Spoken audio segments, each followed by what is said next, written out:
Welcome to Mechanic. Today we have our 2016 BMW i3 here. We're going to go over the process to be able to change out your rear brakes and rotors on this vehicle. And this is a process of showing you how you do it.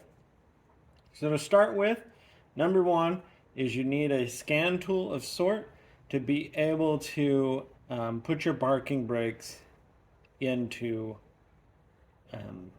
service mode. What that means is this electronic actuator unit here needs to be backed off. You won't be able to depress the piston here without that electronic actuator backed off. There are some manual ways to do that, but the easiest is just to have a scan tool that can do it. The UCAN-2 is a tool that can do it, and there will be a separate video of how it works for releasing your parking brakes into service mode. So that being said, we've got the vehicle raised up, tire removed, and this is the left rear, and we also have that parking brake into the service mode. We'll say both parking brakes in service mode so that we can replace our brakes or go over that process. So to begin with, we have this little clip on the outside, and you're just gonna, if you depress it backwards, it presses it in, and then we need to pull it away from the unit like that. And so there's that. And then you're gonna have some little caps here to undo from the glide pin here so that we can get that undone. We'll also go ahead and unhook the electrical connection that connects into our electronic parking brake. Just trying to get behind the tab there, and then being able to disconnect that. And we do that just so we have the ease of maneuvering this whole brake caliper unit away. So then we need a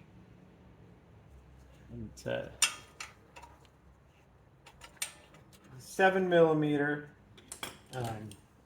Allen to be able to loosen our bracket bolts or slide pins that also work as the bolts that hold the caliper to the glide. Well, I call it the carrier.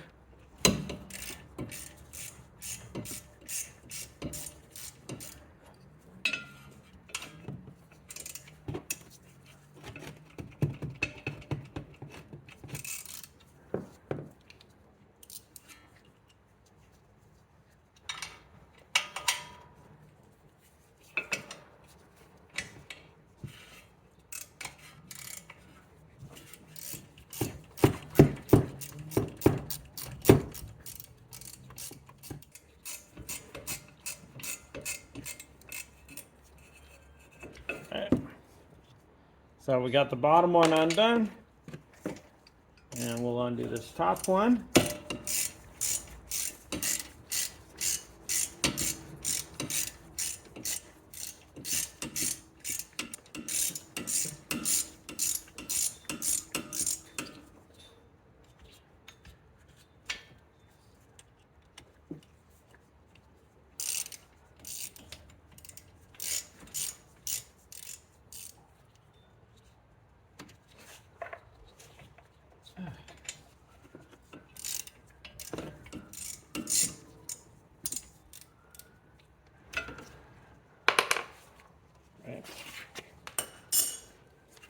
So we have the two bolts undone to hold our bracket on here, and now we can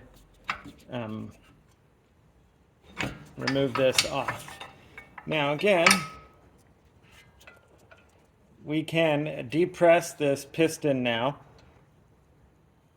You may need to C-clamp or the pusher, but you would not be able to push this piston backwards if you did not spin or put this into service mode. This would stay, and you would not be able to press this back with any matter. So we've done that. I'm going to get this, make sure I hold this up here somewhat, or just so that it's not dangling on our brake cable. So we have that sitting back there. Now, able to finish removing our brake pads. We have our outside one. We have our inside one to remove the brake pad unit itself.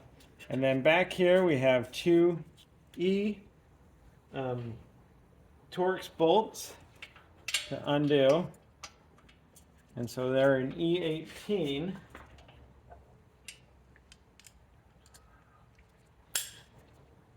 That hold this bracket, that then again, with that bracket removed, we can get this carrier bracket off, then we can get the rotor off.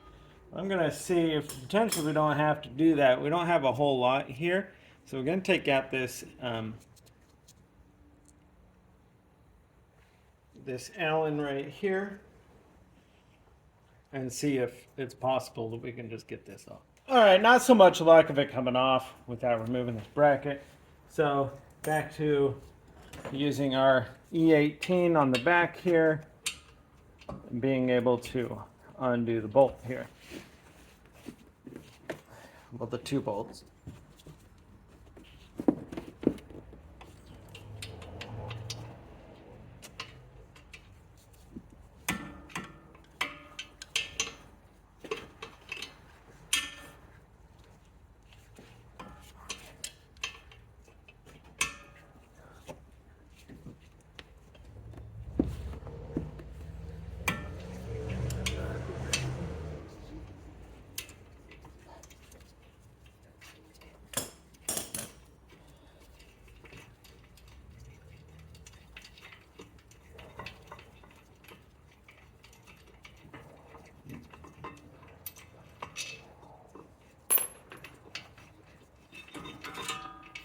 Okay, so we got the two bolts to hold on that carrier bracket, and now be able to get this off. Oh, well, that's off. Okay, so we got our rotor removed, and then we'll want to clean up the rust and corrosion a bit. Oh. Doesn't hurt to have some brake clean to clean off any oil or residues off of there. And then, like I said, we have our rotor here. I'm showing this as how you would do it. And so we've removed the rotor. You would go ahead and you have your new rotor. Before you put it on, you'll want to make sure that you spray this with some a degreaser / brake clean to clean all the oil that they put on it for shipping, so that you don't have any oil residue, so the brakes will function properly. With that being said, do that, and now we are lighting up our little bolt there, if we still have it. If not, just use a lug nut.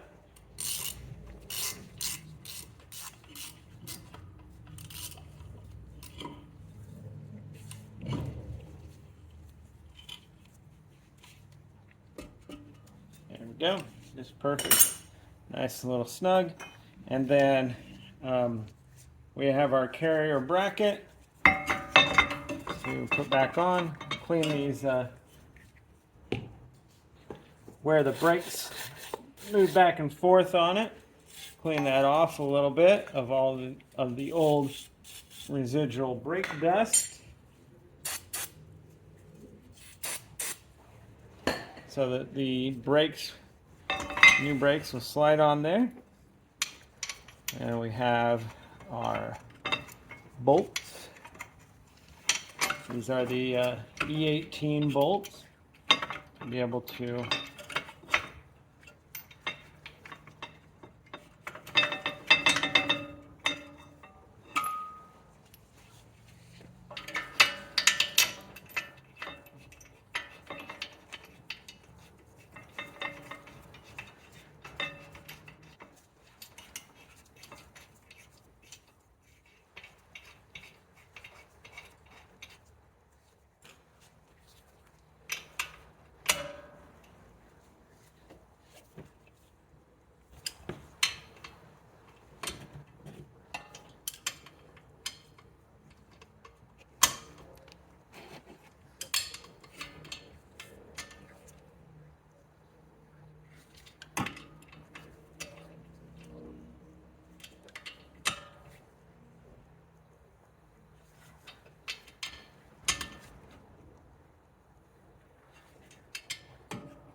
Okay.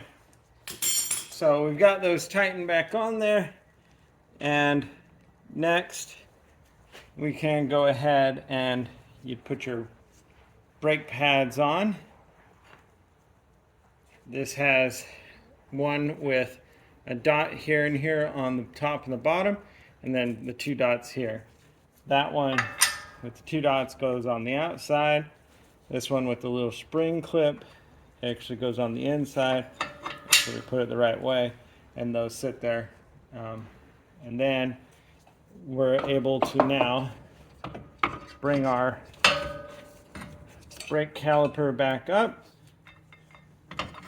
over and onto the bracket there, which holds everything into place.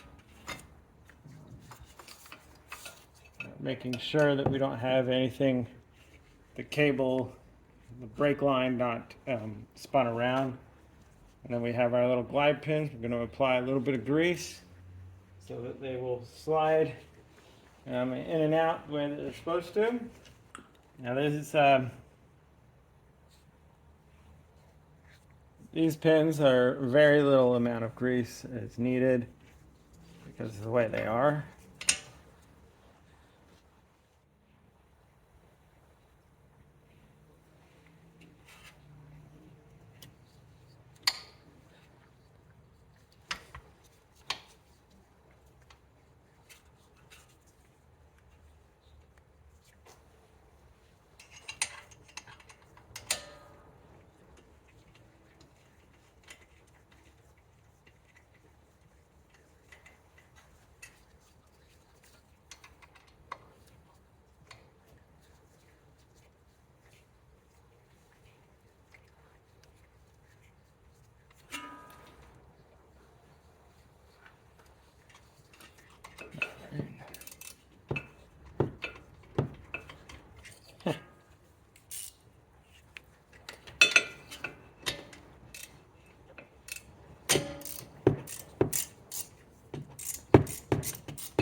Right.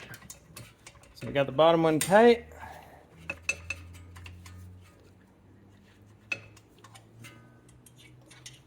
Tighten the top one.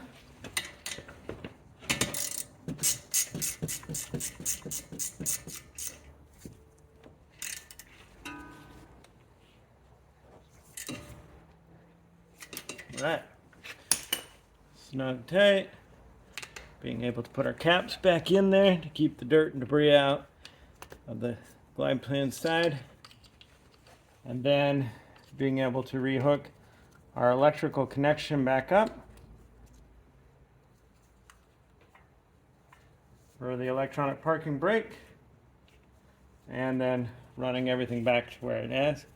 Now, don't forget, you want to put your little spring on here. Starting it on the one side, selling it in, pushing it in, top one, and just press the whole thing in, and it'll essentially line itself up once those little tabs are inside. And now everything slides back and forth the way it's supposed to. Go ahead and you'll need to take your brake out of service mode, following the procedure to do that. And then you'll be good to go. And then we also put our tire on and torque it to spec, and that's how you would change your rear brakes and rotor on a BMW i3 of a 2016. Thanks for watching Mechanic, where you can be the mechanic.